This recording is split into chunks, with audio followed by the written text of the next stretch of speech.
Hello once again, Esiwakago YouTube channel, and I promised this video and I'm back with it.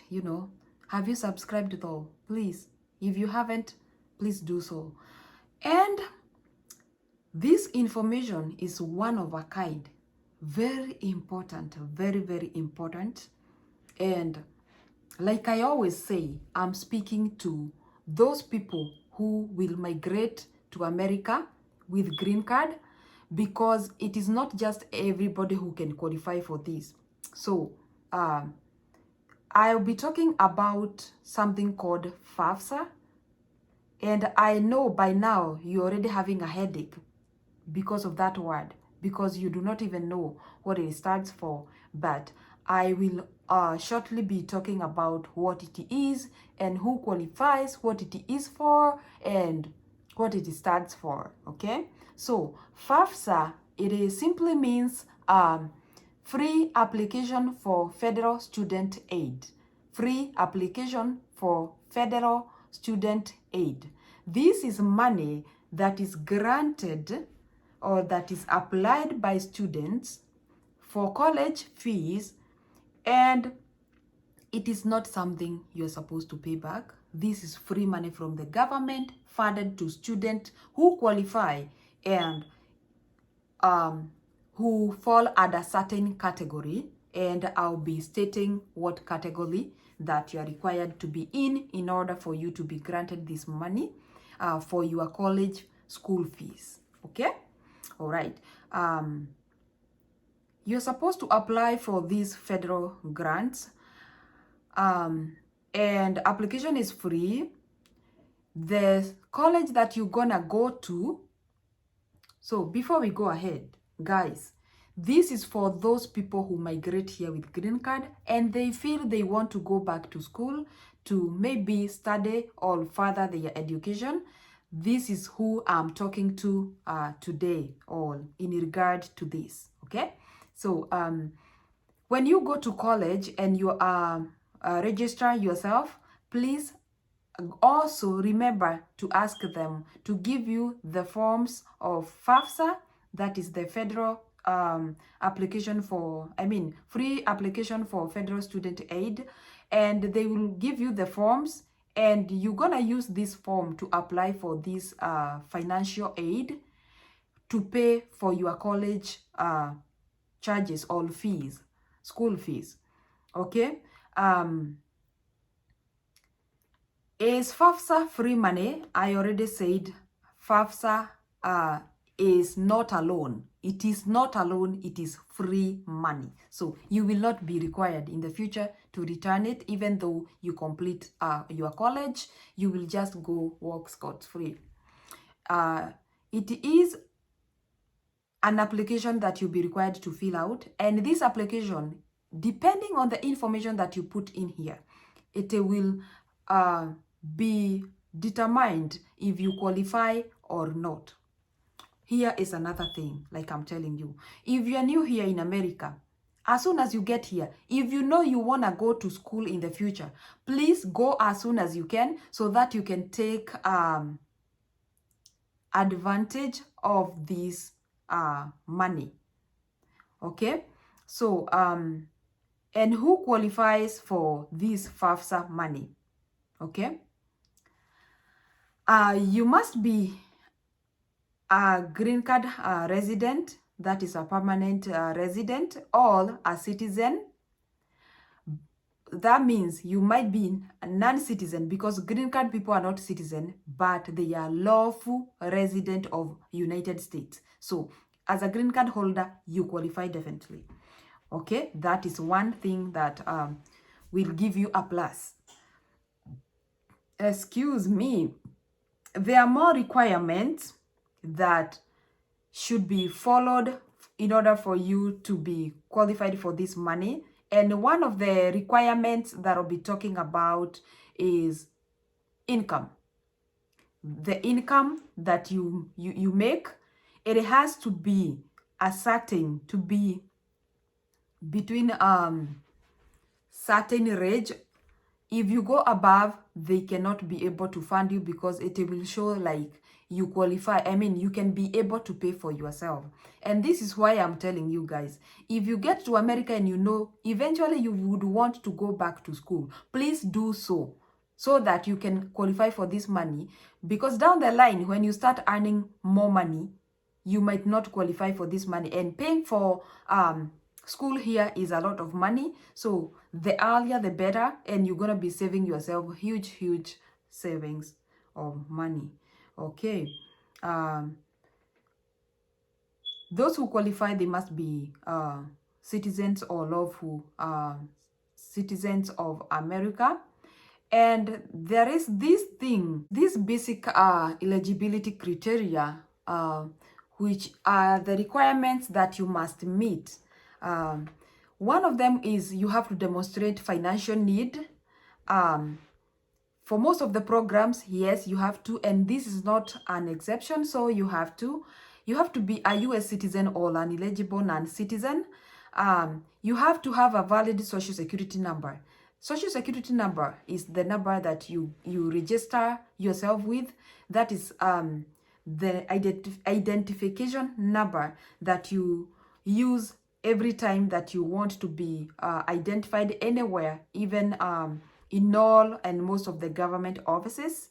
And you have to be enrolled or accepted for enrollment as a regular student at the college that you think you'll be attending to, because that is the same college that you'll be applying at. Okay,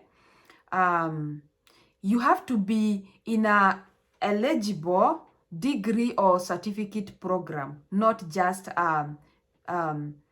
any certificate program. Some might not qualify, so you have to be sure the program that you are getting yourself into, the courses that you want to do, they are eligible for this money. You have to be enrolled, at least have time to be eligible for direct loan program. That means you have to have done or completed half of the term so that they can direct the money to your account. Before then, you cannot get the money deposited because they don't know if you are a serious student or you just applied and then you're gonna drop school, you know. So for them to know you are serious, you have to have shown commitment. Okay. Another thing, you have to maintain satisfactory academic progress. That means you are performing well in class. You are not scoring below the grades. And another thing, you have to sign the certification statement on the free application for federal student aid, which is Fafsa form, stating that you are not in default on a federal student loan, you do not owe money on a federal student grant, and you will use federal student aid only for education purposes, and show that you are qualified to obtain a college or career school education by doing what? Having a high school diploma. That is why when you are applying for green card, they ask you about the high school diploma for these purposes. And I talked about this in my previous live video. I spoke to people about why it is important not to just consider the high school diploma for green card purposes, but it is very important. It's gonna help you to further your education if you want to when you land in America. Okay, so high school diploma or recognized equivalent such as General Education Development GED certificate, completing a high school education in a homeschool setting approved under state law, or if state law does not require a homeschooled student to obtain a completion credential, completing a high school education in a homeschool setting that qualifies as an exemption from compulsory attendance, a requirement under state law. All you have to have enrolling in an eligible career pathway program, meeting one of the ability to benefit alternative described below. So those are some of the requirements that will help you to be considered for this money.